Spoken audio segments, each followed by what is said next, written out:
Well, on our first trip to Bolivia in the summer of 2003, Jason and I decided that, you know what, we just had to go when we first saw the video that Mike showed to the church about the ministry in Cochabamba at the orphanage. And we realized that we are at our happiest, at our most peaceful, most joyful, most content when we are living our lives in service to others. Missions has been on our hearts for a long time. For us, it really began in different places. I grew up as a missionaries kid in Africa. My parents were missionaries. And I always had this real sense that I wanted to live my life for something greater than myself.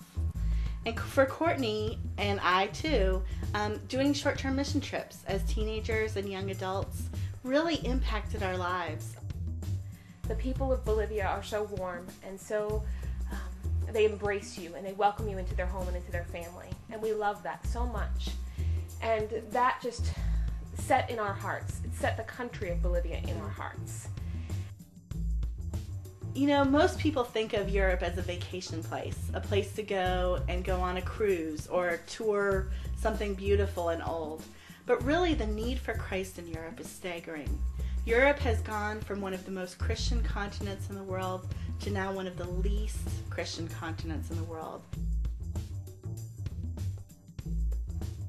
The school basically serves three different groups of children.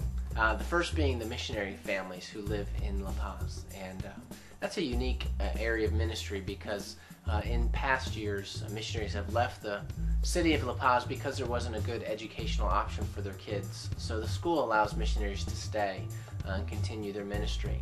The second group of students that we serve is the international community. And in your major cities around the world, you have a large segment of people who their parents either are ambassadors or work in some sort of diplomatic service for other countries, or they work for a foreign company. And so these students are in La Paz, and their parents really want their kids to have an American-style English-speaking education. That's a unique group and a really neat group because a lot of them aren't Christians, and so we get those students for 6 hours a day and get to live out Christ in front of them, and many of those students come to know Christ through the Christian school. The third group of students is Bolivians, and we have a large proportion of our students who are Bolivian, all the way from your professional upper-class Bolivian families. We have grandchildren of a former president in our school, all the way to Aymara Indian families who have children in our school. Our ministry is called EDOT. EDOT stands for Electronic Discipleship Outreach Training.